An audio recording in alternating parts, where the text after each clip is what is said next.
everybody, what's up? It's your girl Bondi Blue. This me in a car, in a blog. Yeah, that's right. I got a dashiki S type thing going on. I'm going to my vocal lesson. Me and Lyric are on the way to the vocal lesson. You heard me, that I go to every Sunday. I just want to talk to y'all because I hadn't talked to y'all in so long. I hope y'all had a good Thanksgiving. I had to work for Thanksgiving, and then I was like off the day after, and I'm on vacation now for like a week or so.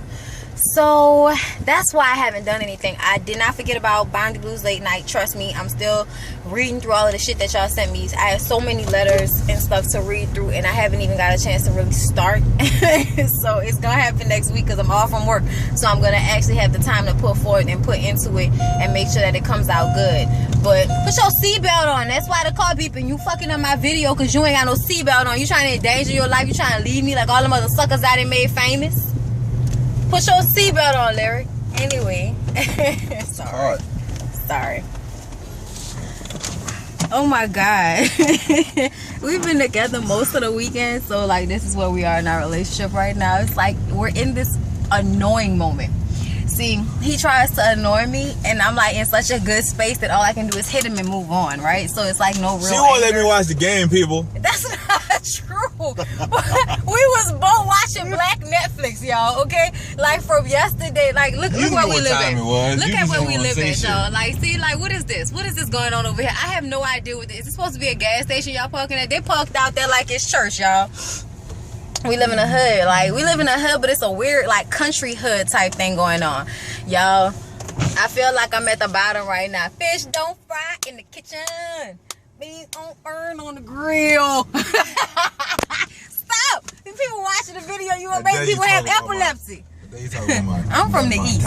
My town. I'm from the east. Okay, like let me explain. It's not. It's really not. My house is still there. I'm from what used to be like. You gonna hit these people. See what I'm talking about? It's a fucking highway and it's just like walking. Like it ain't nothing. They got a jean jacket on. Okay, like man, it's hot as fuck. It's hot as fuck outside and they got a jean jacket on. They got jean fit on. Okay, so like I don't know how it got hot all of a sudden, y'all, because it was like cold 3 days ago. I don't know what the fuck's going on in New Orleans, but that's how the weather be. It's like temperamental like a motherfucker. Anyway, y'all, we was like on this Black Netflix shit. Like we've been watching Black Netflix like all weekend. Some good movies. Even if they have 1.5 stars, you should still watch because you might be surprised. We just finished watching this movie called The Under Shepherd with Isaiah Washington and Lamar Rucker, and Louis Gossett was in that thing, and the other dude that everybody think is Louis Gossett was in that thing. Y'all know that old man that I kind of be like, you know, he played on New Jack City. He was the one that shot Nemo Brown shot that boy. Okay, y'all remember him. He was in that shit too. Laid back as the fuck. That was only the movie for a minute. It was really more so about Isaiah Washington's crazy ass playing like this, you know, I think I'm God type of preacher or whatever. It was crazy, but it was so good. Elise Neal was in it. Robin Lee was in it. Y'all, I love Robin Lee. I would watch anything that Robin Lee's or chocolate chinky eye self is in. People who take offense to chinky eye, get over yourself. Like, it's not a negative characteristic, people. Like, Jesus Christ. It's not negative to have chinky eyes. I actually prefer them to like big old wide looking eyes. You know, that's just me. It's my preference. Anyway. But yeah, that's what we've been doing all this weekend. Thanksgiving, like I said, I had to work, and I was like at work till like 10:30 at night. And then after that, we went to like we was passing. We live by Elmwood out here, and it's like a whole bunch of like areas where you can shop. And we went to Old Navy and tore it down in under an hour. Like I got off at 11:30. At 10:30. We was out of Old Navy by like 11:45.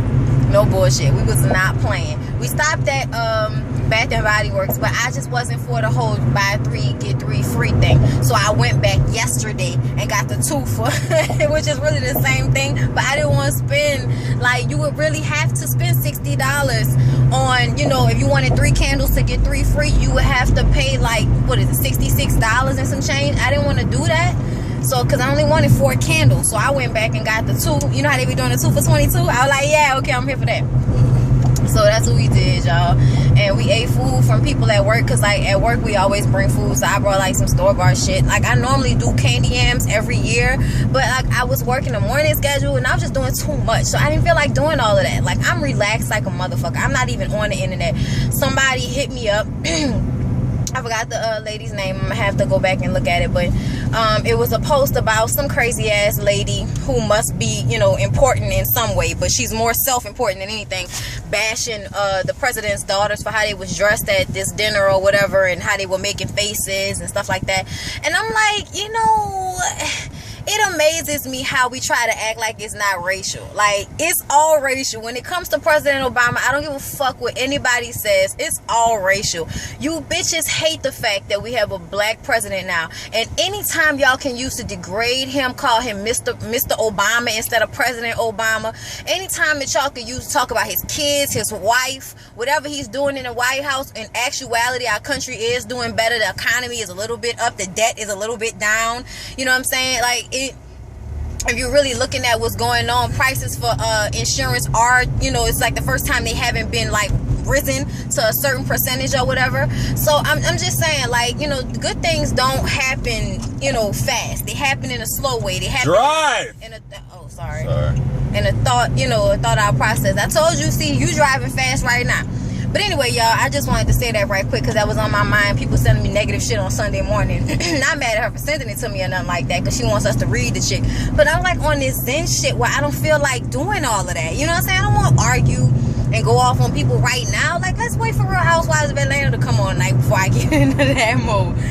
I don't like to really get into, like, because that shit is stupid. So if I get into it with somebody over there, I'm not as mad. I don't feel the same negativity as I do when it's about shit that's racial and shit that really has meaning in this world.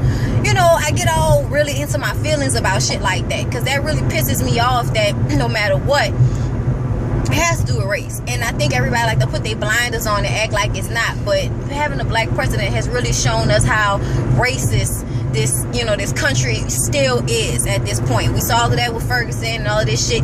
But I just want to say about the Ferguson thing, because I'm not about to really talk about that. Like I said, I'm not on that, you know, sad shit and all of that. But I will say this.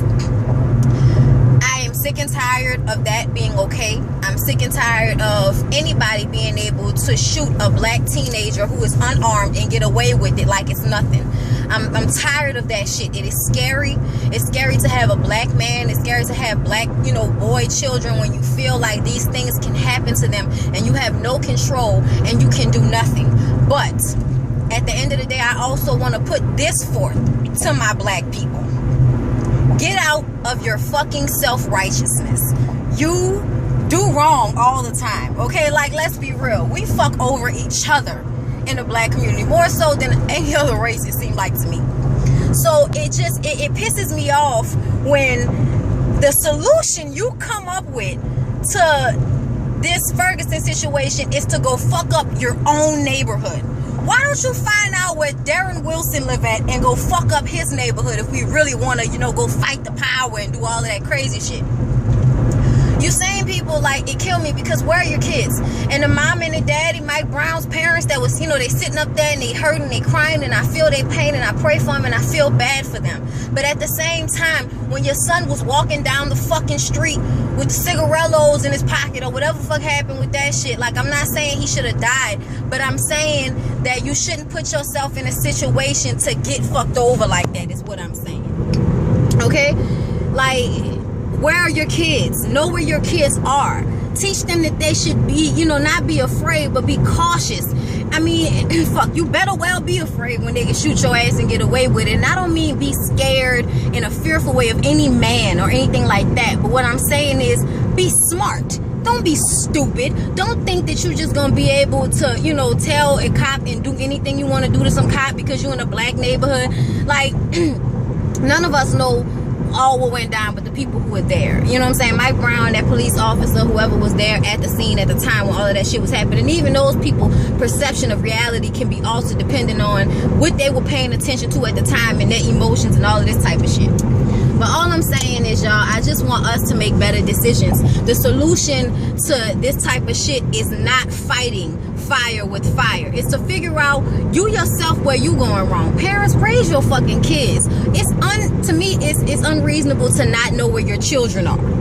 For them just to be out here doing whatever the fuck they want to do while you at work or at home or whatever. Fuck all of that. I need to know where you are, when you gonna be there. I'm putting cameras in the fucking house because I want your ass to be home when you leave from school if you gotta work and all that type of stuff. I'm just saying, like, that needs to be your main focus. It's your children. If you do right by your children and really prepare them for this world, then a lot of these things won't happen. I'm sorry, but a lot of the time when it comes to these types of situations, I go back to blaming the parents in Mike Brown's situation, because you can't tell me he was perfectly fine doing everything he was supposed to be doing when that shit went down. His situation is a different situation from the George Zimmerman situation. Yes, it is all racial, and that white cop probably did go ham and have some type of fear in his heart at this big ass black dude because of that racial shit. Okay, yes, but at the same time, he was a cop and he was a police officer, and that did give him a certain, you know, you supposed to bitch up, dude, because he's a cop and you ain't. You know what I'm saying? But like I said, I do feel like he should have been indicted. But I want us to take responsibility for ourselves. Y'all out here fucking up people's neighborhoods and throwing glass in black-owned businesses, thinking y'all making a change, thinking y'all doing something. Fucking white people don't give a fuck about y'all messing up y'all own neighborhoods. Take care of your kids. Know where your kids at. Make sure they know that people are out here trying to make them lose. That they have to be better. They have to be better. They have to do better. They have to just be better. And I know it's hard. It's hard when you're a black person. It's always this, you know, you're always having to do so much. You got to prove that, you know, you're not docile to people. You got to prove that you're not just shit to people. You know what I'm saying? You have to prove that you're smart. You have to prove that you're not going to hurt anybody. Get over, because you got to go to the ATM. So you got to go to that Chase. We're going to be a little late. She'll be all right.